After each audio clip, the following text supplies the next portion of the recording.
Ever wish life came with an instruction manual? A clear set of rules for making better decisions, for actually hitting your goals? Well, it turns out hedge fund billionaire Ray Dalio basically decided to write one.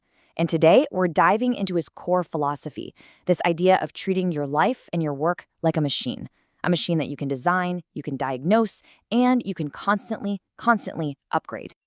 But here's the thing. This whole operating system, it wasn't born from some string of amazing successes. Nope. It was forged in the fire of a catastrophic failure. I mean, Dalio himself said it was like a blow to my head with a baseball bat. We're talking about a mistake so big, so profound, it just about wiped him out completely. And that really brings us to the big question here, right? How do you turn your biggest, most painful failures into your greatest strengths? Dalio's journey gives us a pretty powerful answer.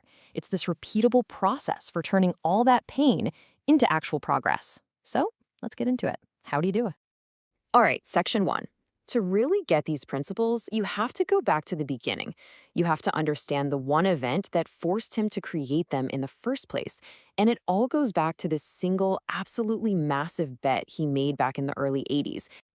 So picture this. The economic climate is just wild, super turbulent. And Dalio, he's absolutely convinced he knows what's going to happen next. He's predicting a complete economic catastrophe for the US. And he wasn't quiet about it either. He was so confident, he went public, he put his money where his mouth was, he risked everything. And he was, in his own words, dead wrong. Not just a little wrong, but completely, totally wrong. The stock market was actually about to kick off a massive 18-year bull run, and the US economy was heading into one of its best growth periods ever. And the fallout from that bet, it was immediate. It was brutal. He had to fire everyone he worked with, people he said he cared about like family. His company, Bridgewater, which, is this huge giant today, was suddenly just him, a one-man shop. The whole dream was just collapsing. And we're not talking about some abstract, on-paper loss. This was real. He was so broke, he had to go to his dad and borrow $4,000, not to invest, but just to pay his family's bills. I mean, can you imagine? That was the painful, super humbling reality of being that wrong that publicly. Okay, so he's at rock bottom, but it's right there, in that moment, that he discovers the core insight of his entire philosophy.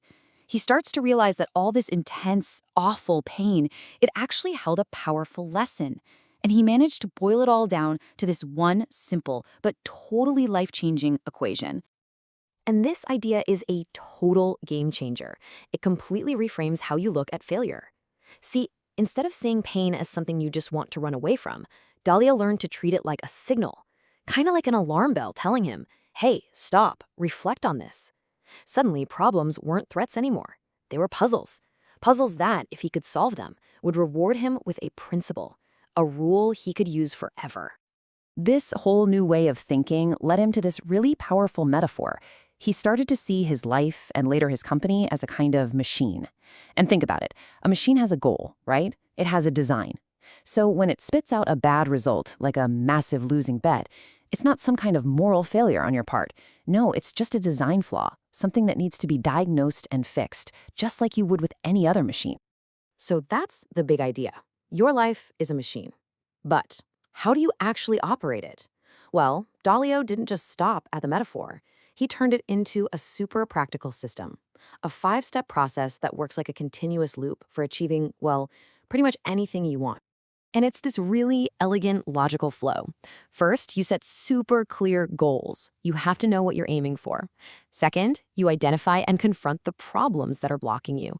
Third, and this is so important, you diagnose those problems to get to the real root cause, not just the symptoms.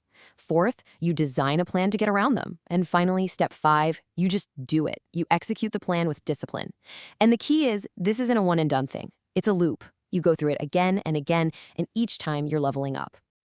Okay, so that's the operating system for you, the individual. But what happens when you've got a whole team of people, a whole organization? Well, Dalio applied the exact same machine thinking to Bridgewater. He used it to build this really unique culture he calls an idea meritocracy. And the whole goal is simple: make sure the best ideas win, period, no matter who they come from. Now, this is so different from how most companies work, right? In a typical top-down hierarchy, decisions are made based on seniority or office politics.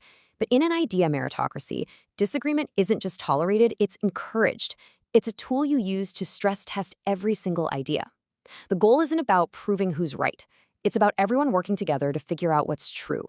This whole system really stands on a few key pillars. The first one is called radical truth, and it's exactly what it sounds like. Telling people the truth, the real story, even when it's uncomfortable or awkward. And this isn't an excuse to be a jerk, by the way. It's about a deep commitment to cutting down on mistakes by getting all the unvarnished facts out on the table. But how do you get to that truth? Well, that leads us to this second pillar, radical transparency. This is all about sharing information and your reasoning behind things as widely as possible. When you do that, it just kills office politics. It gets the whole team aligned, and it exposes bad thinking early on out in the open before it can do any real damage. Okay, so you've got all this truth and transparency. Everyone is saying what they really think. How in the world do you make a decision? That brings us to maybe the most crucial pillar of all, believability. This is the secret sauce that makes the whole thing work. It's about recognizing a simple fact. Not all opinions are equal. So you weigh people's ideas based on their track record, their credibility on a given topic, not just their job title. Look, I get it. This is a powerful system, but it can sound pretty complex. So the real question is, how can you start using these ideas in your own life, in your own work, like today? Well, you can start small. A few simple actions can make a huge difference. Start by drafting your own principles. Just every time you make an important decision, write down the reason, the principle you used. You could also try running that 5-step loop once a week in just a simple document. And maybe, most importantly, make reflection a habit. After a big project or even a tough week, just take 30 minutes. Write down what hurt, what you learned, and what you're going to change about your machine next time. And that really leaves us with one final thought. Whether we're talking about your career, your team, or some big personal goal, you are the designer of your own machine. So if you look at your life through that lens, I'll leave you with this question. What's the first upgrade you're going to design?